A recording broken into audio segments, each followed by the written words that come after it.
Ketika semisal Abu Janda kemudian mengata-ngatai seorang Habib dan juga keturunan Rasulullah SAW, dalam diri kita, hati kita, jiwa kita ada rasa sakit hati, maka itu menunjukkan keimanan kita dan kecintaan kita kepada baginda Nabi besar Muhammad. Yang kedua, saya ingin menyampaikan kepada laskar yang menyimpan baret bintang 5 saya, tolong disimpan baik-baik.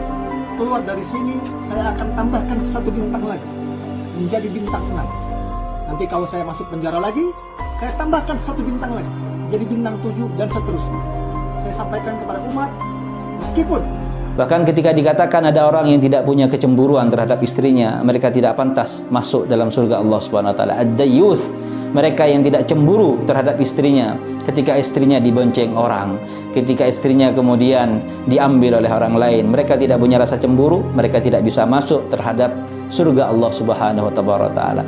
Cemburu terhadap istri saja diwajibkan oleh Allah Subhanahu wa taala, apalagi cemburu terhadap agama Allah Subhanahu wa taala, lebih wajib lagi. Bahkan kecemburuan itu pun penting dan perlu untuk kita pupuk, sehingga ketika muncul rasa sakit hati berarti kita ada punya perhatian terhadap agama Allah Subhanahu wa taala.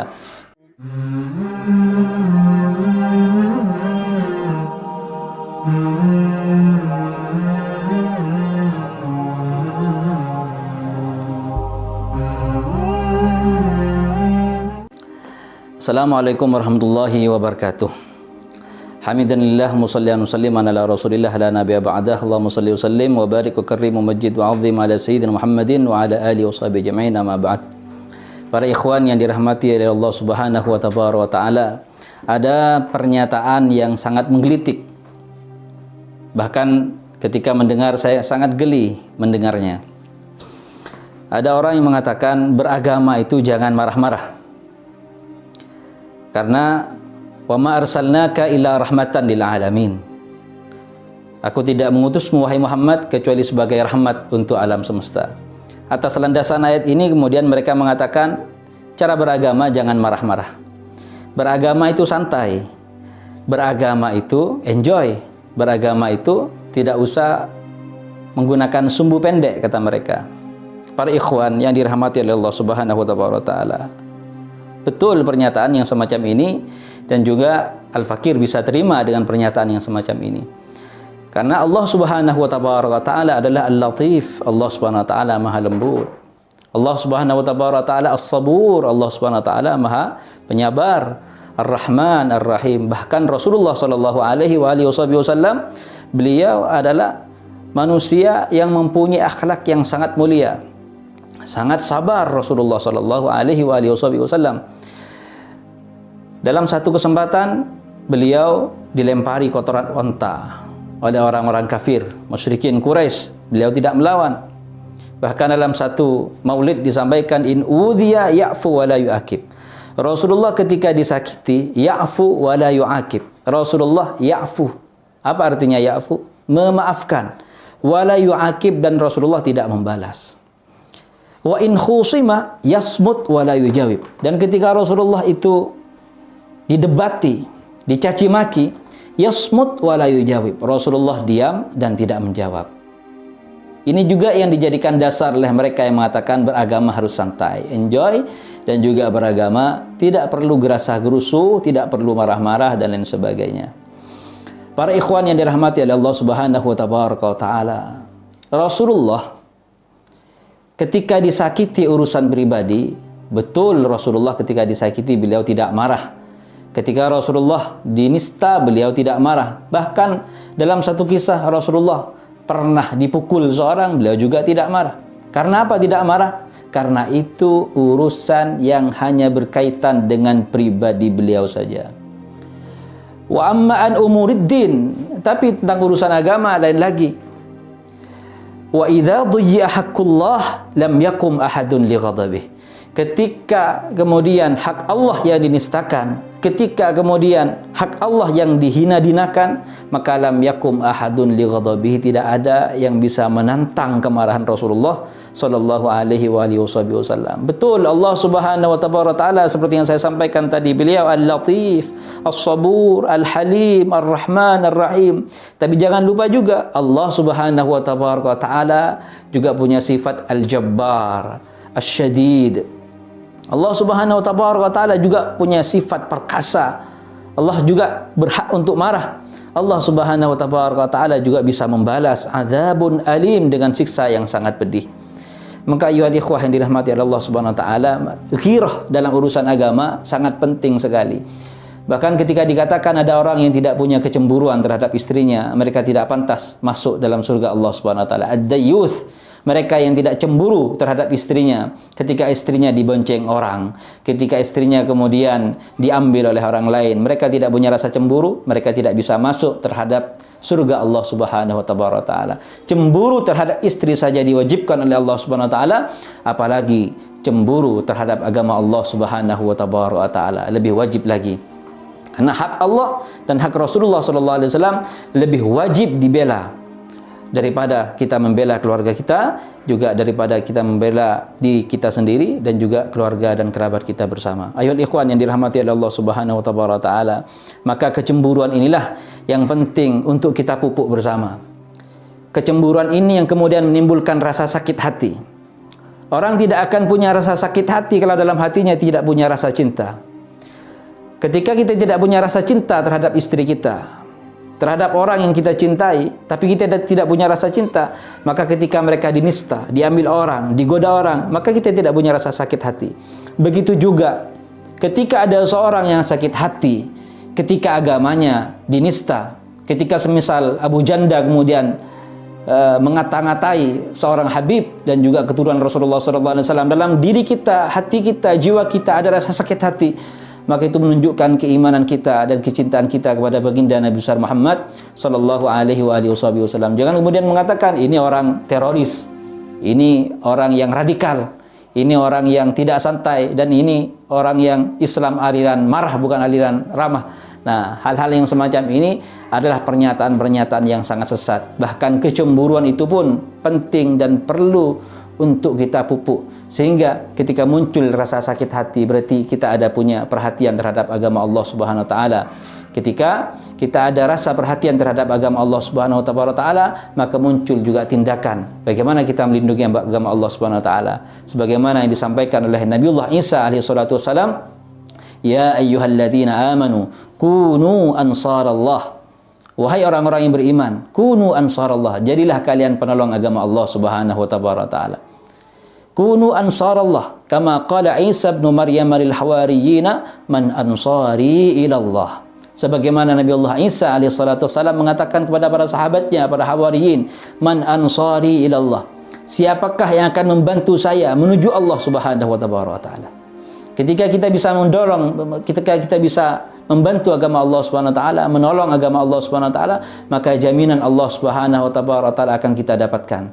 In tansurullah yansurkum wa yuthabbit aqdamakum. Ketika kalian menolong agama Allah Subhanahu wa taala, maka yansurkum, Allah Subhanahu wa taala akan menolong kalian.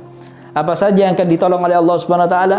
Yansurkum ay in tansur dinallah. Kalau kalian menolong agama Allah Subhanahu wa taala, maka yansurkum, Allah Subhanahu wa taala akan menolong kalian. Urusan ekonomi akan ditolong oleh Allah Subhanahu wa taala. Urusan keharmonisan keluarga juga akan ditolong oleh Allah Subhanahu wa taala. Urusan apa saja itu jaminan Allah Subhanahu wa taala, dan wahyu dari Allah Subhanahu wa taala tidak pernah bisa didustakan. Apa yang disampaikan oleh Allah Subhanahu wa taala pasti akan menjadi kenyataan, karena innallaha la yukhliful mi'ad. Allah Subhanahu wa taala tidak akan mengingkari janji. Itulah yang bisa kita sampaikan. Semoga ada manfaatnya, dan semoga kita bersama-sama di tempat ini dan juga yang mendengarkan semuanya, anak cucu kita bersama semua di tempat yang jauh, tetangga kita bersama, seluruh umat Islam dijadikan oleh Allah Subhanahu wa taala sebagai penolong agama Allah Subhanahu wa taala, pengibar bendera Rasulullah sallallahu alaihi wasallam, dan dari lisan ini dikeluarkan kalimat-kalimat thayyibah untuk membantu agama Allah Subhanahu wa taala. Hadanallahu wa iyyakum lama fihi ridha. Assalamualaikum warahmatullahi wabarakatuh. Kami mengajak Anda untuk ikut serta membebaskan tanah wakaf, pembangunan dan program kaderisasi pemimpin muslim yang kuat memegang syariat dan sunnah. Yakinlah bahwa janji balasan Allah tidak terkira dalam perhitungan manusia. Salah satu janji Allah dalam Al-Quran, وَمَا أَنْفَقْتُم مِّن شَيْءٍ فَهُوَ يُخْلِفُهُ وَهُوَ خَيْرُ الرَّازِقِينَ. dan apa saja yang kamu infakkan, Allah akan menggantinya, dan dialah pemberi rezeki yang terbaik. Rasulullah juga menyerukan dengan sabdanya, "Anfiq ya Bilal, wala takhsha min dzil arsy iqlala." Berinfaklah wahai Bilal, jangan takut dipersedikit hartamu oleh zat yang memiliki arasy. Pondok Pesantren Syariah Al-Jalil, program tahfidz hadis Al-Quran, penanaman akidah yang kuat dalam rangka kaderisasi pemimpin muslim yang siap terjun di tengah masyarakat, membentengi akidah mereka, serta membela agama dan syariat, menjaga sunnah nabawiyah. Kami tidak melihat nominal berapapun yang Anda tanam, tapi niat mulia Anda lah, baik yang diniatkan untuk diri Anda, terutama untuk orang tua Anda yang mungkin sudah rindu menanti sedekah jariah Anda. Hormat kami untuk Anda semuanya. Kami kan terus bersamamu, untukmu Mahat Al-Jalil tercinta. Kami penuhi panggilanmu, untukmu.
Kami mengajak Anda untuk ikut serta membebaskan tanah wakaf, pembangunan dan program kaderisasi pemimpin muslim yang kuat memegang syariat dan sunnah.